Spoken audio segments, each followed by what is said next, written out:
All right, what is going on, everybody? Welcome back to another day of SaberSim's DFS office hours. Today is Thursday, February 26th of 2026. Looking ahead here, we already had some League of Legends, tennis, and PGA action get underway this morning. Good luck to all of you playing those slates.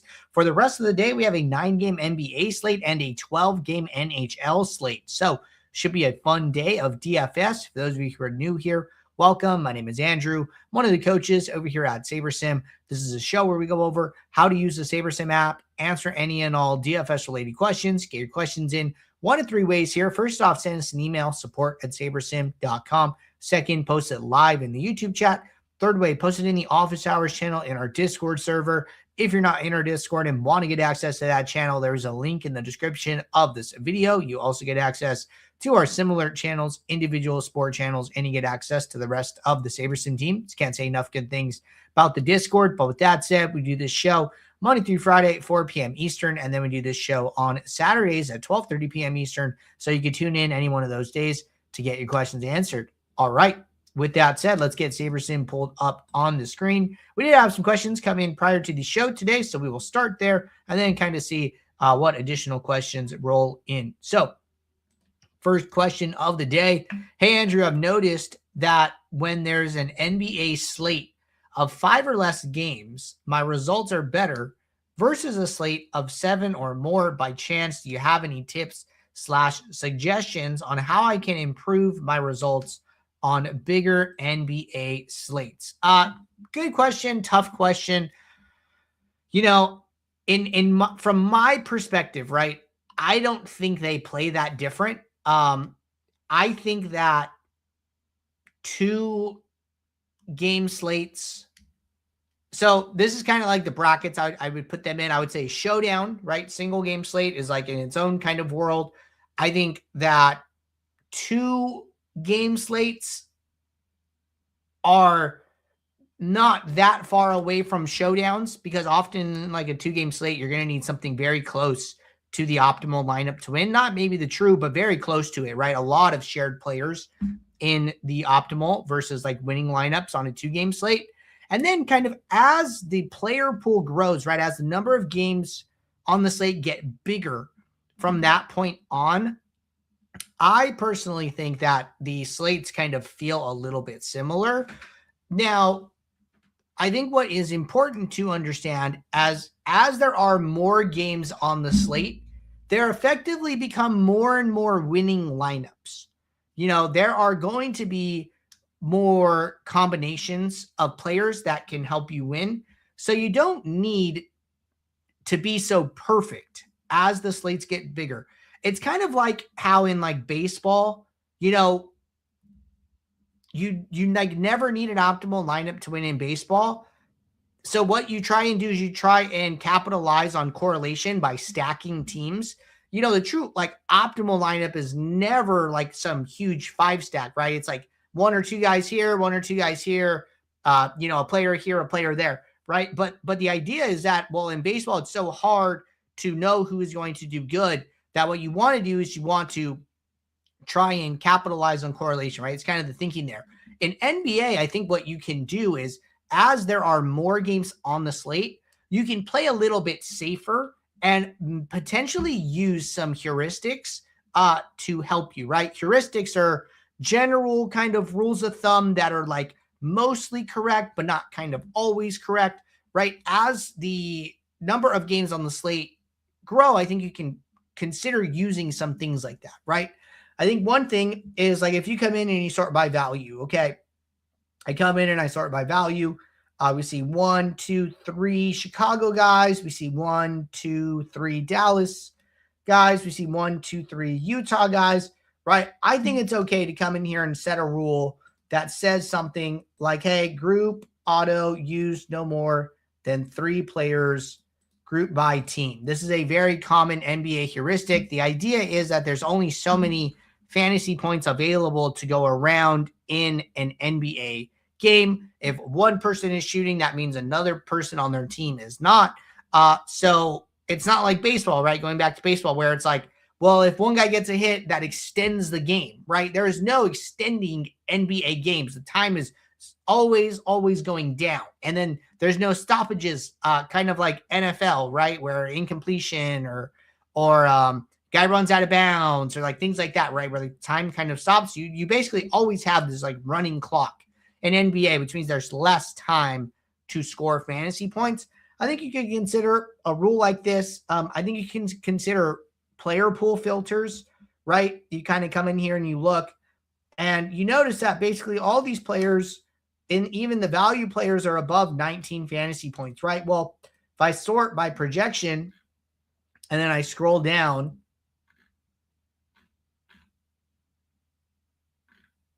you know, there are players under 19 fantasy points getting some amount of ownership.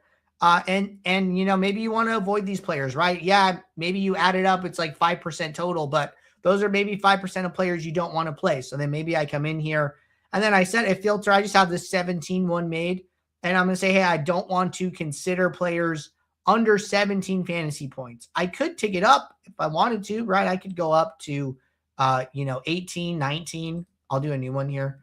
Show players with my proj greater than 19, and I just name it.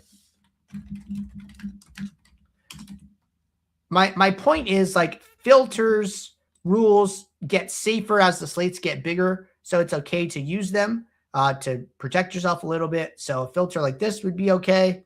I wouldn't mind it. Sim diversity is already kind of coming down on these bigger slates. I think that's okay.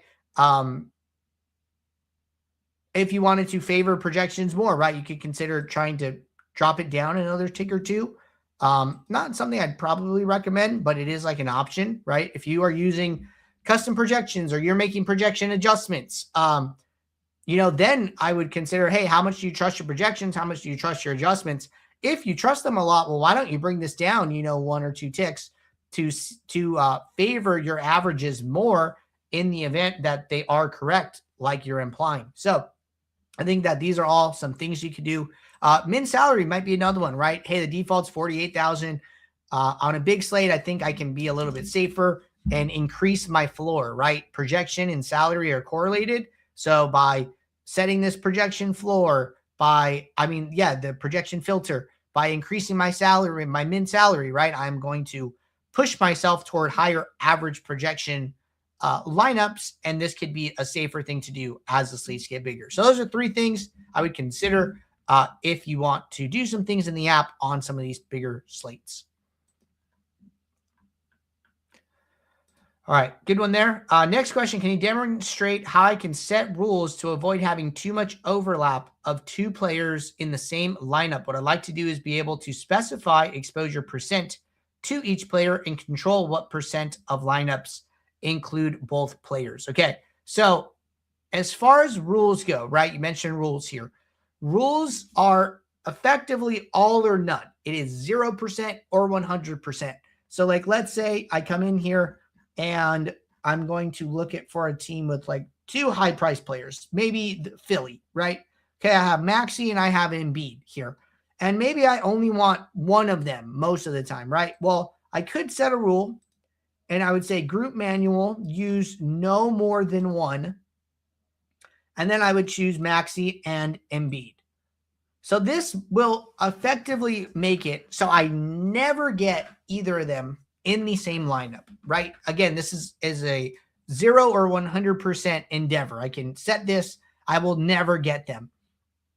If I leave it off, the builder is going to give it to me at the rate that it perceives to be correct.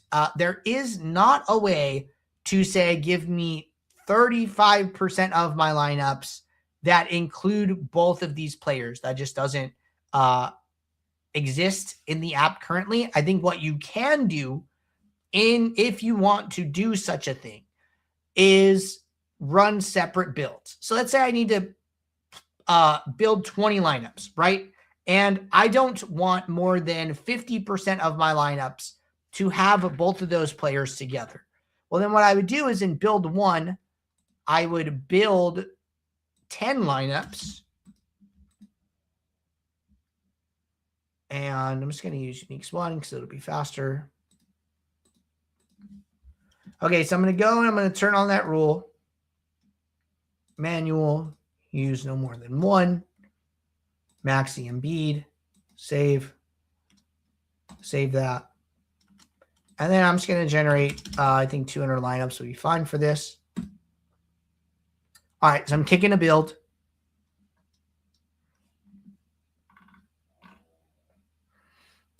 And we're just letting these lineups run.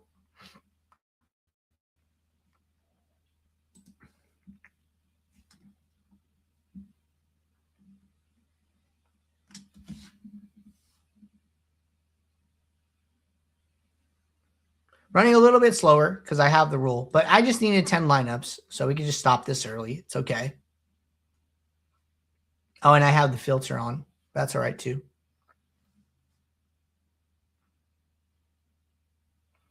Okay, so I run this build. My lineups are loading up into my group right now as the Saber score calculates.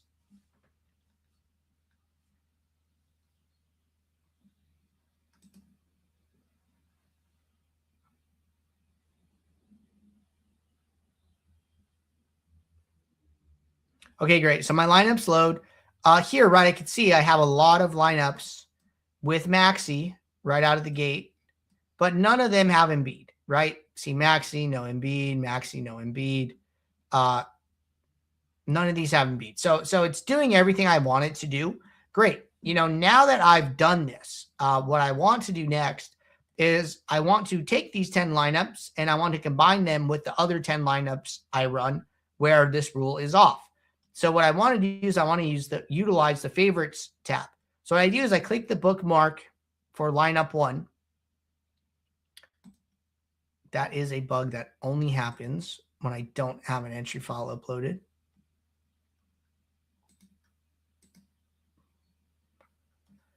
All right, let's let this diversifier finish.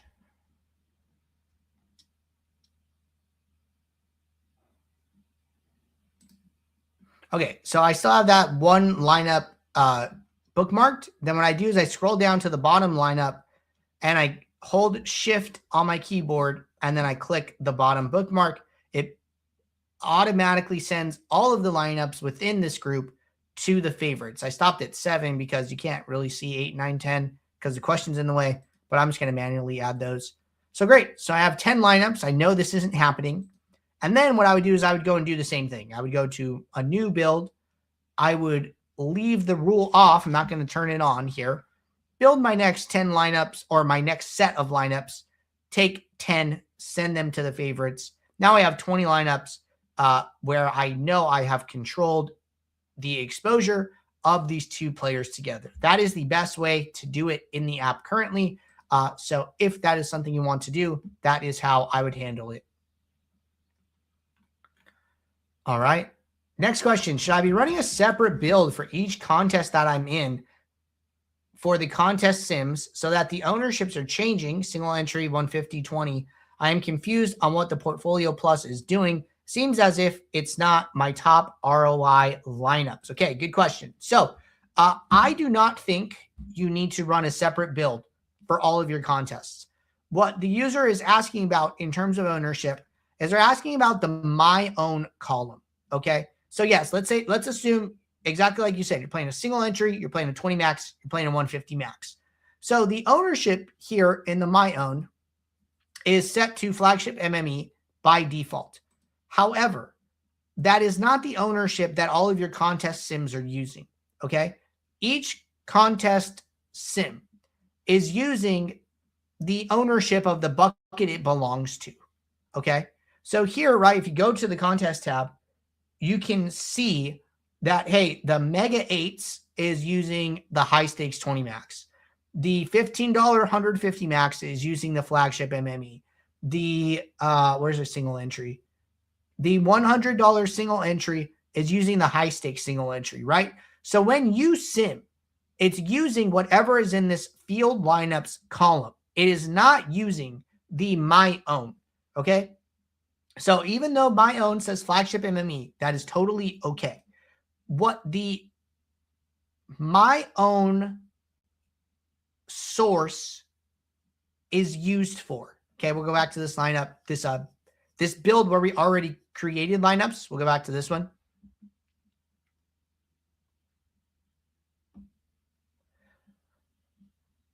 And we'll let these load back up.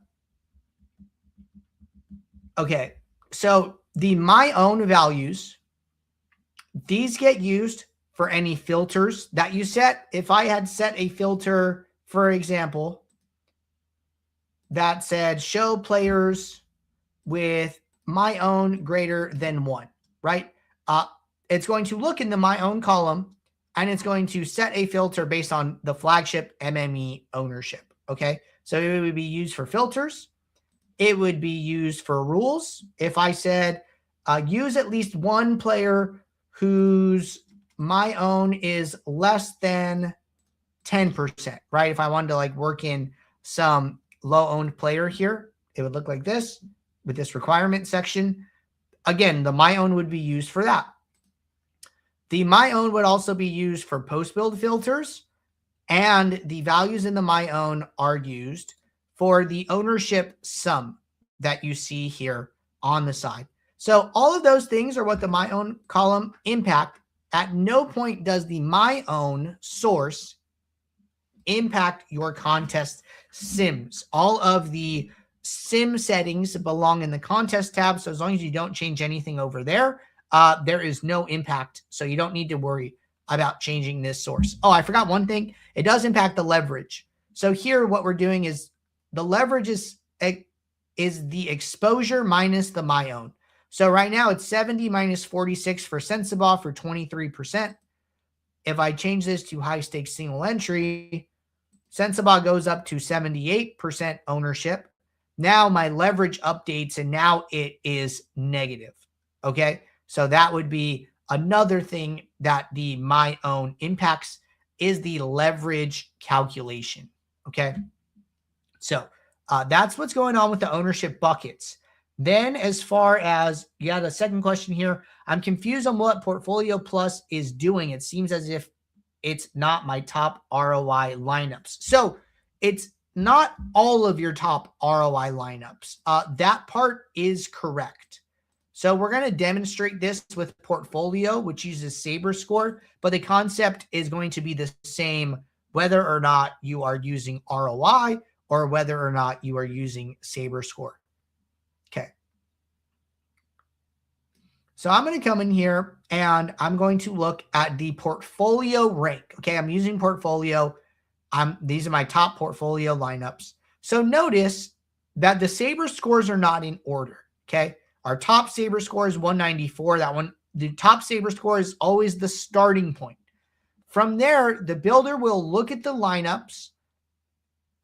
It uses Saber score as its source of truth here, but it determines, hey, which lineup that has a good Saber score complements the lineup that came before. So in this example, SaberSim has decided that if we sort by Saber score down, it goes 194, 93, 86, right?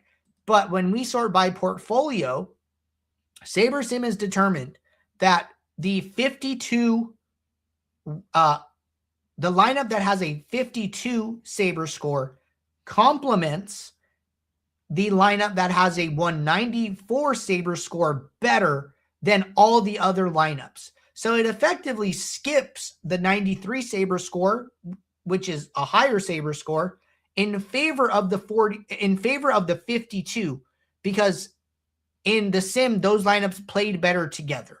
So it doesn't ignore that, right? Then it goes to 93, like, hey, yeah, we used the 52, but the 93 is still good. That we should use the 93 after the 52. And then it continues to do that. So all of these lineups are positive Saber score. The Saber score is still valuable, but the portfolio optimizer is much more intelligent, and it doesn't just brute force give you top down, highest to lowest Saber score.